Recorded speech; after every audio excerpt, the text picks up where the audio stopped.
guys, I'm going to introduce this video I got coming out here. Oh, good grief.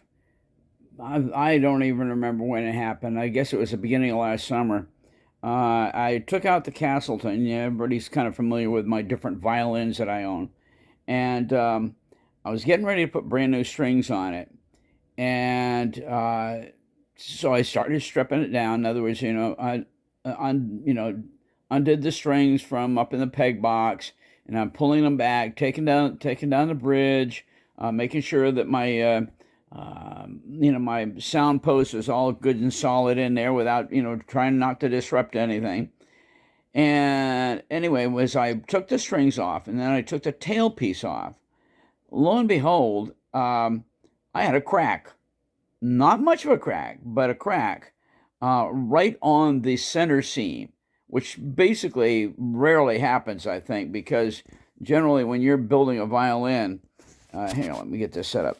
When you're building a violin, one of the first things you do is make sure that you have a very, very perfect flush seam, and then when you put that seam together between for two halves of your spruce top, man, you're using the strongest, hottest hide glue you can use.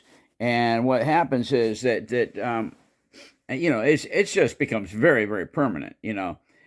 Well, anyway, all my violins are stored right down here in my man cave, and it's warm in here all winter long, nice and toasty because my man cave is right next to the furnace room. And anyway, so I took the tailpiece off, and there's this tiny crack. I don't know if you could even get a slip of paper through it, but it was a crack. This actually, not a crack. The seam had opened slightly.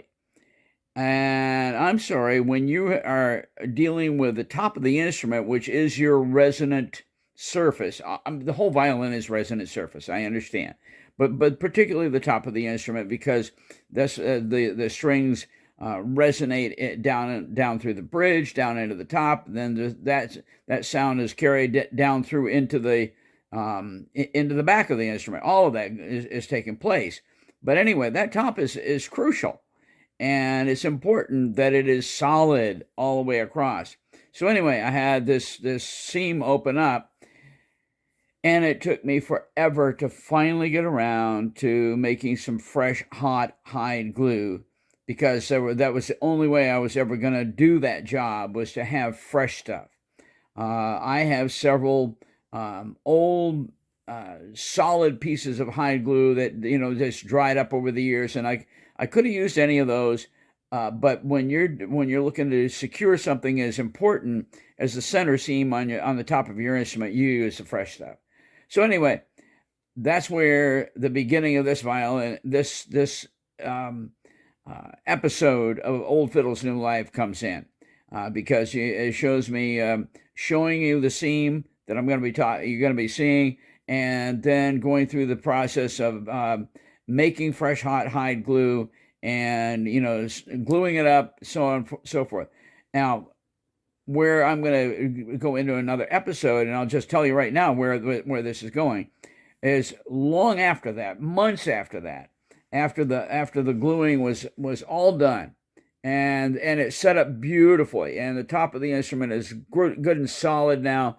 I mean, there's no hint that there was ever an opening to that center seam, because that's how nicely it's glued it is.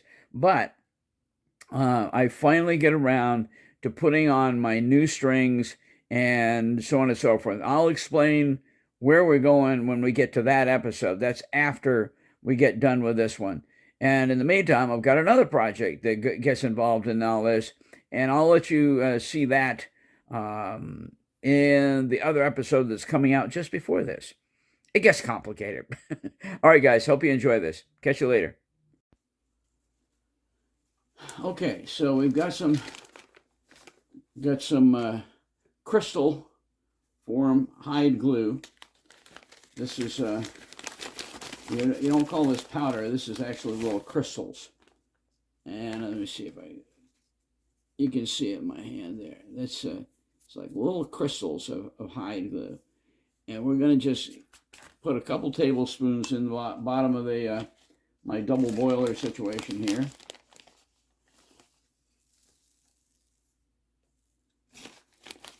maybe 3. Because I've got quite a bit more gluing to do beyond this. So I'm going to, by the way, the reason I'm even doing this, I've got some old, that's just about right. Okay. I've got some old, dried up, I guess what I would call them is shells of hide glue. In other words, they harden in the pot. You can take them right out, and they look like a, I don't know, they look like a hardened piece of hide glue. And I've got some of those, but I'm wanting fresh, hot hide glue to be able to go into this seam over here. And this is why I'm making up brand new, fresh stuff tonight. And we'll do the glue up tomorrow when the sun comes up. Actually, I may be at it before the sun comes up the way I live. I'm up at 5 o'clock in the morning. That way we get stuff done. Okay, now on this hide glue, there's your quantity. I don't know if you can see that. Okay. Well, yeah, you can see it right there. Okay, so basically what you do is you put just enough water in it to be able to cover it. Just barely cover the crystal hide glue, and then you just let it sit for the night. Tomorrow we'll be putting it into our glue pot right over here, and just kind of taking it from there. Let it heat up plenty till it's about 145 degrees, and get it just nice. You don't want it to boil ever, okay? Get it about 145 degrees, and then once you got that, then you can take your brush and you can actually watch it almost drip off the brush. You know, it's not thick by any means, but it's you can tell it's kind of a glue consistency. So that's what we're going to be doing tomorrow. So let's go ahead and get our water on this right now.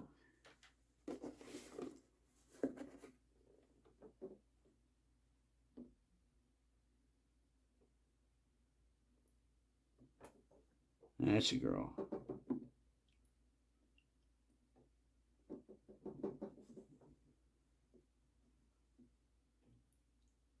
That's enough right there. Perfect.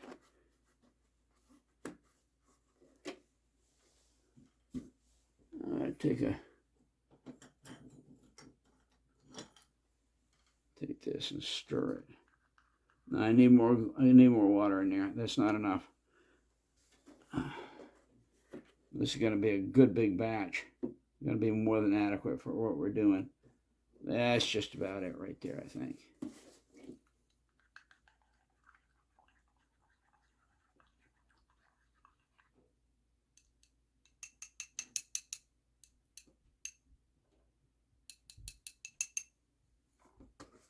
It smells good. I like the smell of hide glue in this.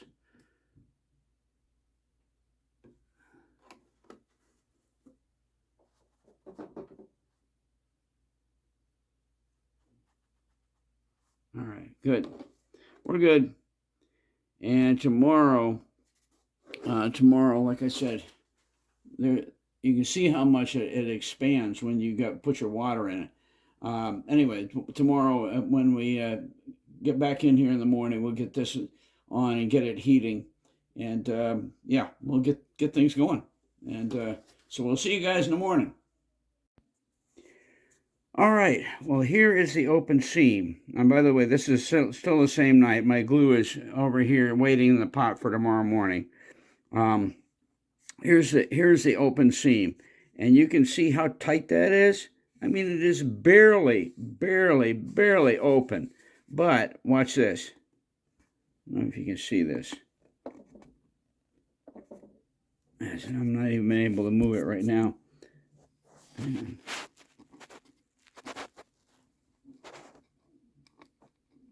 Yeah, you can see it flexing right there. Anyway, that's the seam. And it seems solid all the way up to the bridge. Okay, all the way up to where my bridge goes on. And then it starts right about here, it starts becoming an open seam for right about, well, just well, at least an inch beyond the saddle. See, the saddle is stabilizing everything right here. You know, that's the saddle, actually not the saddle, but the tail block that the top is glued down to is stabilizing everything right here. And then you've got your bass bar up in here that's keeping everything solid. Your sound post right here that's keeping things solid. And so the only place that it can come loose, really, or unglued, is right here. And I can feel that. I can feel that. And so that's what we're going to be working on. I'm going to try to get some fresh hot glue in that tomorrow. And it's not going to be easy. I'm not going to try to open it up any more than it is. I'm going to just try to get some nice hot, very liquid, let me get back away from this, very liquidy hide glue down into that and then side clamp it. So, all right, we'll catch you guys in the morning. Well, guys, this is awesome. It's just about perfect. Gorgeous. I mean, that is just gorgeous. Okay, so after breakfast, we're on it. We're going to go ahead and get that seam on the top of the violin glued up. See if we can't do that. All right, well, let's give this a shot.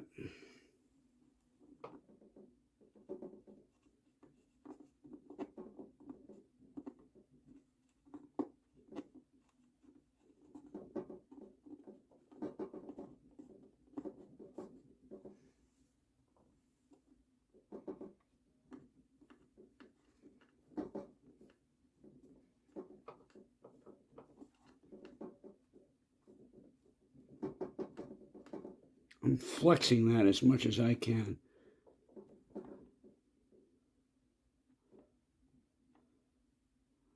I've got a lot of that glued down in there.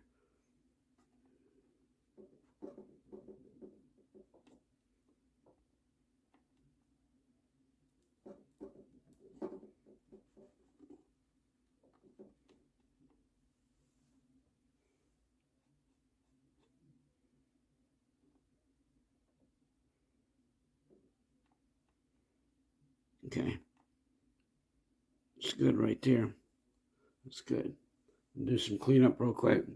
I'll be right back, guys. Well, I just tried to focus very carefully through the end pin hole just to look up at the bottom of the center seam here. And you can't. There's just no way. You can't get this little cell phone thing to focus in close enough. Anyway, the point is, with the eye, I was able to look in through here with this light directly, almost, well, it was almost right on top of the seam.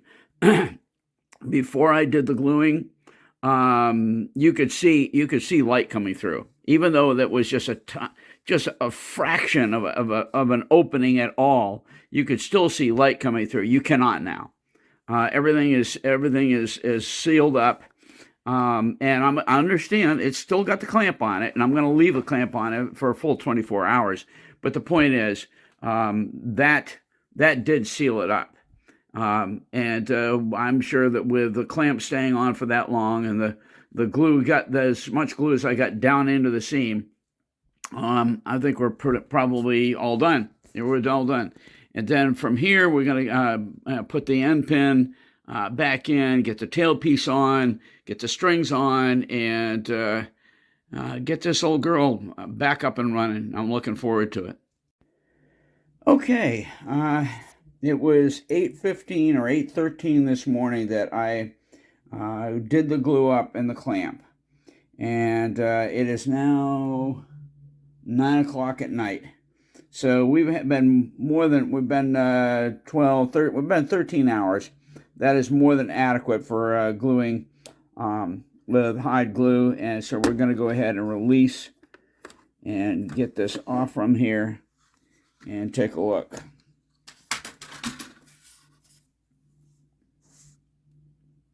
That is tight as a tick. That is good and tight right there. Good news. Okay, now you're not going to be able to see on the inside of this the way I'm going to have to do this without trying to do this with a camera, because I can't get this camera to line up with this end pin hole down here. But this is my ticket into the inside to be able to look up and see if I can see any light coming. I couldn't this morning. I'm 99.9% sure I'm not going to be able to tonight, but I'll let you know in just a second. All right, there is zero light coming through that now. And one of the neat things about the hide glue is that obviously you've got moisture in it, right? And what happens is when you put the hide glue in there, it reinvigorates. Here, I'm getting out of focus here. When you put the hide glue in there, it reinvigorates the hide glue that is on the surface, on both surfaces of the center seam. In other words, there is residual hide glue just from the original mock-up when they glued the top together. And so when you put fresh hot hide glue in there, it reinvigorates that other glue, and it also swells things. Well, when you swell things, what's going to happen? It swells and it reinvigorates, and it basically the whole thing just kind of becomes one beautifully rejoined piece. So yeah, I'm very, very happy with that. So at this point, next time you see this, it'll all be put together with the tailpiece and the end pin. Everything is going to be put back together, and some and it's the brand new. Let's see what kind of strings that I have on this. Anyway, the brand new strings that I had on this are going to be put back on this. It was when I took I had already unloaded taken all the strings out and was ready to put them on. And when I was doing the mock-up to take the old strings off, and I took the tailpiece off, I said, "Oh my goodness!" And this is when I saw the opening there. And okay, problem solved. We're done. Okay, I'll get back to you guys later on this. Suffice it to say, this is the number one little correction that needed to be made, and we're all done now. Well, I just made a discovery. The strings that I thought were my brand new strings to go on my Castleton violin are not. Apparently, I used those strings on my good violin, on my old German Strad, and the strings that I've got left here, I'm not going to use them. They're exceedingly old, and I'm just going to have to order a brand new set of strings. And so the Castleton is going to have to wait until I get my new strings in. Yeah, I'm not going to, after all the work I've put into, getting the seam glued up and finally finding my end pin, all this kind of good stuff, I'm not going to go ahead and put junk strings on my Castleton. I wanted some decent ones. So anyway, it's worth waiting. And I've got my German Strad. I'll, just play for a little while tonight, set my Castleton aside, and we'll get to that later. Catch you later. Okay, so I've got it all the strings on. Everything's tuned up. Now keep in mind here, one of the things I don't like doing while people are watching, in other words, when I'm doing a video, is tuning. Because I take my time and I like to be, with no other distractions. So anyway, this is all pretty well tuned. Pretty good. So I started to tuck it under my chin. And I said, wait a minute, chin rest. So anyway, I got to get this on, and then we'll do some playing. All right, so what we're going to do to finish off this this video is I'm going to play Blind Mary, okay, which is the one I did in the last video. And the only reason I'm doing this, I know another one. I was going to do Planksty Irwin, which I know just as well as I do Blind Mary. But anyway, I'm going to play Blind Mary because it's simpler and more comparable, okay? I'm going to play it first of all on my German Strad, and then I'm going to play it on the Castleton. And I want input. Let me know what you think. I'm going to just tell you, many long years ago, after I had bought this instrument in Castleton, Vermont, there was an old man there that owned a violin shop, and he was dying of cancer. And he had so many violins in cases, old violins in case. I would give my eye teeth to be able to go back there. I'm sure it's no longer even there. But anyway, and you could just go in and you could ask to be able to look at some of the violins. Well, he was dying of cancer. Meanwhile, his son was minding the shop. And so I went in and I spotted this one, the Castleton. And I, I took it out and I played it. And I said, huh. Well, no, actually, I didn't play it. Not right away because it was really messed up. And as a violin repairman, I knew I could fix it. So anyway, I bought it after going through negotiations with the old man over the phone because he wasn't coming into the shop anymore. And I told him the whole back end is coming apart. I've got to completely take the top off, reset the tail block, glue everything back together, and then put the top back on. And it was a lot of work. So anyway, so and I said, oh, look, because I've got so much work to do, I'll give you $35 for it. He reluctantly took it. So I paid $35 for the Castleton. And what happened is, after I got it all done, I took it to a good friend of mine, Russell Flagg. Russell was a professional. He was a first chair violist with the New Orleans Symphony Orchestra for over 30 years. Okay, superb musician. And I used to go down to his house and we would talk violins. It was just awesome. So anyway, I brought that with me one night to go when I went to see Russ, and I had him play it. And whoa, I didn't like it because it sounded too harsh to me. He played it; it was magnificent. I mean, he after playing it for a minute, he turned it around and handed it back to me. He said, "That's one you can grow into." And if you've been following Old Fiddle's New Life, you probably remember me talking about that. Anyway, so the years have gone by since I did that video. And I now have my Castleton back up and running. And so I'm going to do each one of them. And I just want input from some of my patrons. I don't have patrons. Some of my people that follow the channel. And once we get some input from you and we'll see what you think of the difference between my old German Strad and the Castleton. To me, as I said, well, I'm just going to shut up. Okay, I'm just going to shut up. And we're going to do Blind Mary on my German Strad first.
Well, that wasn't perfect, but at least you get the idea. That's what the German Strad sounds like. Okay. By the way, that's basically all I ever play anymore. So let's see what my Castleton sounds like with the same song.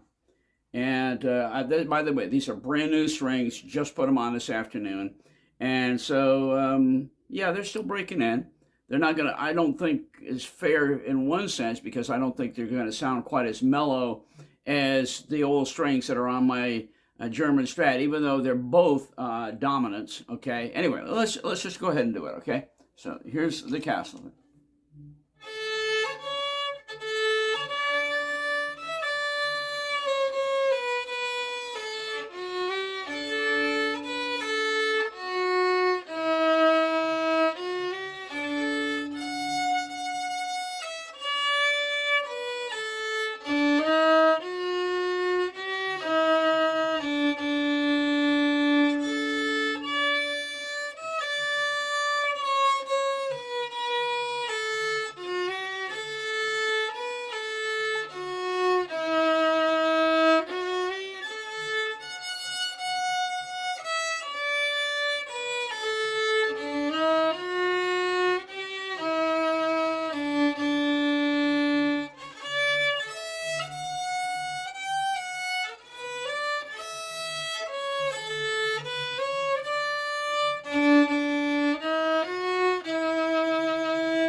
Okay, give me your input. Oh, listen, thanks for stopping by Old Fiddle's New Life. That'll be it for this one. Um, I'm glad to have my Castleton back up and running. Um, I'm anxious for. I'm going to be playing it more. Okay, I'm anxious to see if the breaking in the strings, them being on there for a while, playing it for a while, to see how they sound. Anyway, yeah, just give me your input. Listen, thanks for stopping by Old Fiddle's New Life. We'll catch you guys the next time around.